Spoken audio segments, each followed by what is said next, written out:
Mick again. Okay, so you probably remember this is part 2 of building an aviary. So the aviary now is finished, believe it or not. So basically all the mesh now is on. I paint the mesh black at the front so there's good visibility, and I'll try and paint the mesh black anywhere where you can look into the aviary. In hindsight, I can probably put a bit more roofing on because I've lost the blue Gouldians because we've had some horrendous rain here in the northern Australia. It just hasn't stopped raining for the last, I don't know, month. So if you look back at the last video when I was building this, it was like a desert. Now it's like a bloody rainforest. All the trees have taken off, the bushes, the grasses.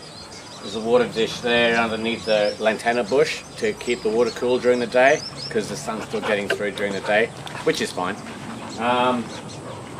Seed dish, I hang sort of so it's sort of out of the weather and where I can still watch the birds. And you can sort of see there where I've got some seed heads. What I actually use is another way. I use clips, but another really easy way is a bit of garden hose, about that long.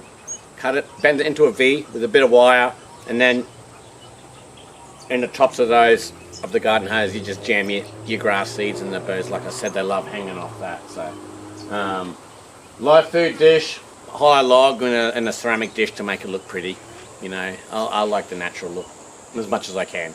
So they've had their white ants today, they've had their seed, and their half-ripe seeds, so everyone's happy. So I always jump the gun when I finish an aviary. I'm like too keen to get some birds in, even though in hindsight, like I said, I could use with a bit more roofing because we've had so much rain. So I lost the blue Gouldians, but I'm not too worried about it because I'm not big on mutations, and the blue Gouldian is a weak gene.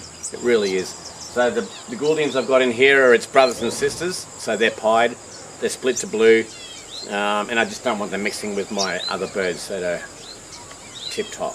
I mean they're tip-top, but they're just going to introduce more colour varieties that I'd want. I'm trying to keep natural-looking birds because you just can't improve on a natural bird at the end of the day. All these mutations, yeah, they're fine, they're rare, they're odd-looking, but you just can't improve on the original bird. Well, in my opinion. So the grasses are good. I don't know if you can see, but at the back there I was talking about how the birds like to have some privacy. So I've got a screen. It's just some fascia board, same stuff I've used as the rat wall down here. I've got strips of it there so the birds can fly under that or around it. There's brush all up against the back wall. We'll get some footage of that and just throw it in so you can see what's going on in there. Nest boxes are down the back. It's all undercover. It's all beautiful. And then out here I can really enjoy the birds. So all the bushes are taken off. The flowering shrubs are really enjoyed by a lot of your birds. Like, you mightn't realise it, but they eat flower petals. So a lot of birds, particularly the green singers, there's a pair in here, they love flowers. Same as the weavers, the St. Helenas. There's a few species, you'll see them hopping around and they'll demolish flowers, regardless of what tree it's on. They love them, whether they're getting the pollen or just nutrients from the petals or the taste of it, I don't know, but they spend a lot of time in there. And of course, you know, when you've got live trees and brushes there, it's full of insects, so they're always hopping around, looking around, you know. I was on my hands and knees earlier in here because there'd been so much rain, the weeds were getting out of control, so I've cleaned up the floor a bit just to let it dry out a bit, and it gives the birds appreciate a bit of clear ground to feed on as well. You know, they like to be able to look around and see who's coming to kill them.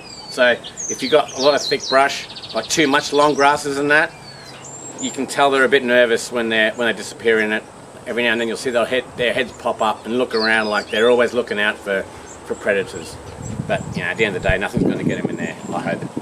So when I finished all this as well, you know, all the mesh is stitched up nice.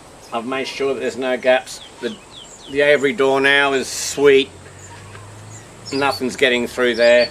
There's still a couple of spots that I'm still a bit dubious on, but I filled them in with liquid nails, which is like a thick resin that you use to glue timber together. It sets like rock, and it's good for sealing in any little gaps that you're a little bit sus on, you know. A lot of the joins I've used foam filler. A lot of builders use that. You know, when they cut a hole in a brick wall and they feed wiring through, they'll fill it with foam filler to stop vermin getting in. And I use that stuff a lot because I found the mice or rats don't burrow through it. They couldn't be bothered. It's pretty much a deterrent. They'll come across it and go, nah, that's too hard. Snakes won't push through it, so it's great. And you just get around and you just fill in all the holes that look a bit sus, you know. But other than that, like I said, I've got to put some more roofing on here, because at the end of the day, if you do get a lot of rain, you don't want a wet floor all the time. The birds don't like it. You will lose birds. I don't know. It knocks the crap out of their immunity when they're in a cold, wet environment all the time. It hasn't been cold, but wet. So I'll probably roof most of this, but with clear, so that the sun's still getting through, and I'll leave gaps so that a bit of rain can still get through and water the plants. But I'm going to try and minimise how much rain gets into the aviary. I've got no problem with the amount of sunlight. Birds love sunlight, and it's great for your plants. So in here I threw in a pair of green singers. They've already gone to nest, and it's funny when you if you've got some birds and you've had them in the aviary for ages and they're not doing anything, sometimes a change of scenery and just trigger them. So I pulled a pair of blue caps and a pair of green singers out of the big aviary, because they're a little bit of conflict. Everyone wants to go to nest. So I pulled them out of here and put them in here, straight to nest. So I don't know if you can see, but there's the grevillea tree there. In the fork of that, the green singers have built a nest, and literally 3 inches above it, the blue caps, the blue cap cordon blues have built a nest above it. And you'll find blue caps and green singers, or I think they also call the yellow-fronted canary, they get along well. The biggest problem you'll have with a lot of finches is if they have colours in common, you'll have conflict. So, you know, you have red males in breeding season, you know, the testosterone is pumping, they're aggressive. If they come across another bird with red in them, they're going to let them know to move on. Same with the green singers, they've got a lot of yellow in them, so they don't tolerate the Gordians much, even though I've thrown the ones in here that are the mutation ones, the pied ones. Because they've got yellow in them, the green singers won't tolerate their presence too close to the nest. They'll move them along real quick, whereas the blue caps, they hang together. The blue caps and the green singers, they carry on together, and there's no dramas whatsoever. So you get to know what birds get along with other birds. So if you have red cheek cordon blues or blue caps, they get along just fine with the green singers. Like, they really do. Like, no dramas. Well, in my experience anyway.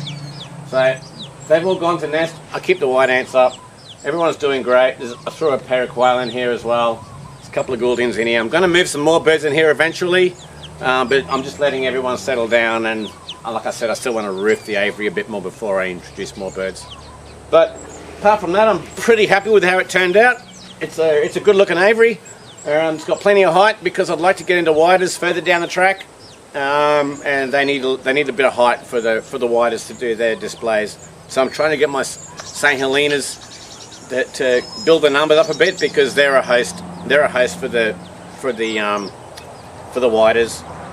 They're a parasitic bird, so they're going to lay their eggs in the St. Helena nest. So I really want to build those numbers up, and when I do, this aviary will probably become for the whiters. But you know, that costs a lot of money, and you know, I'm just a poor bushy, so I've got to work up to that. But you know, you got to have goals. I'm looking over here because I've already picked out a spot where I'm going to build more aviaries. So all right, talk to you soon, and thanks for watching. Subscribe. All right.